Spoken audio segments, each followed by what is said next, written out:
Can we remember being born? Can you remember being born? Can you remember being in the womb? Of course not. Nobody can. We started remembering things around kindergarten,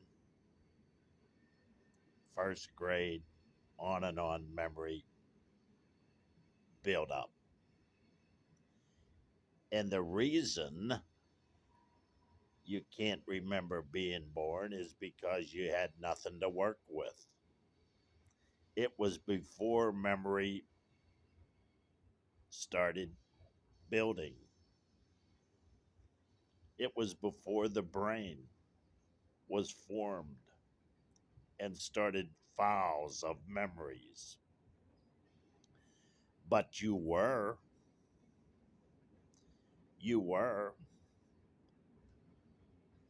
but what were you? You have no recollection of that. You were conscious, but you weren't self conscious. You didn't know you were. You had no identity to work with. And then you started getting things. But when you came here as spirit consciousness, you came here with stuff,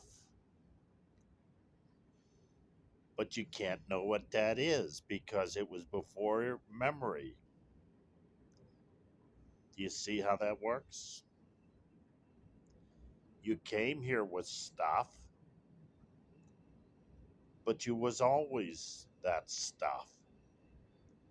And then you started getting an identity while you were here, even though you were something spirit, energy, consciousness in the image of God. You started an identity here in this world.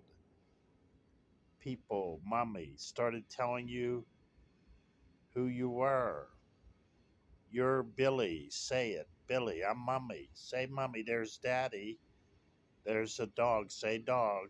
There's a tree, say tree. You started getting knowledge of what everything was, even though your spirit knew everything.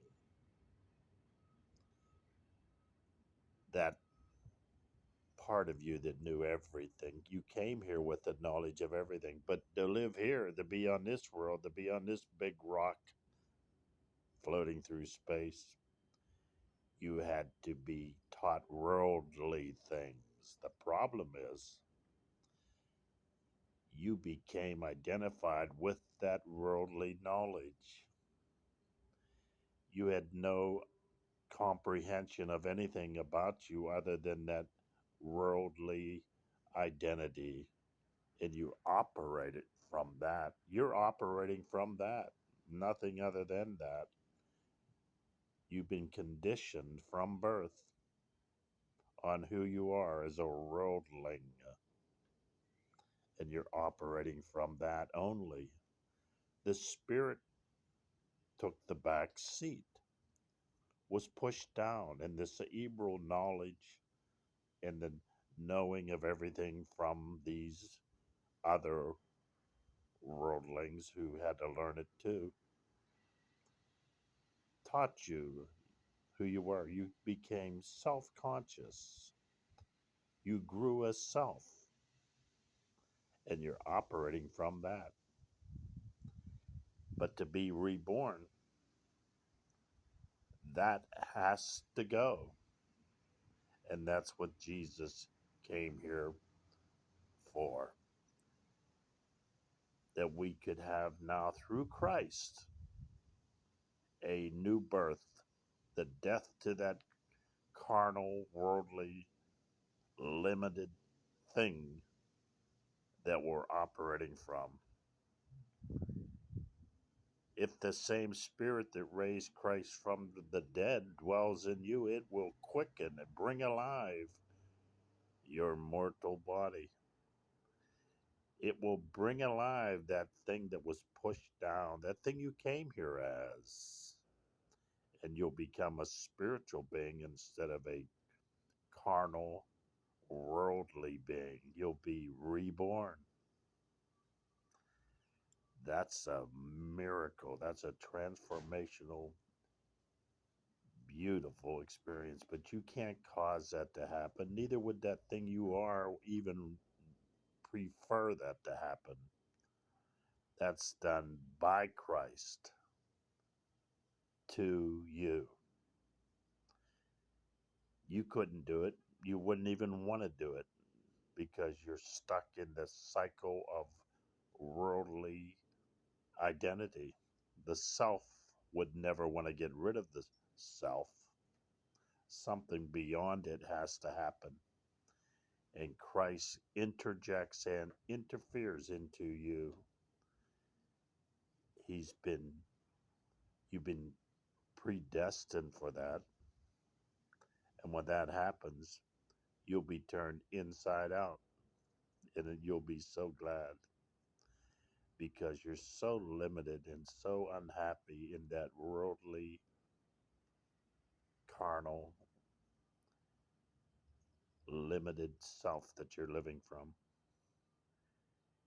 Call upon the Lord. Hopefully, He's working on you already. I pray that you receive Christ and that Spirit comes alive in you and you become unlimited. Unlimited. There's no limit. I can do all things through Christ who strengthens me. But also, without Christ, we can't do nothing. You see it?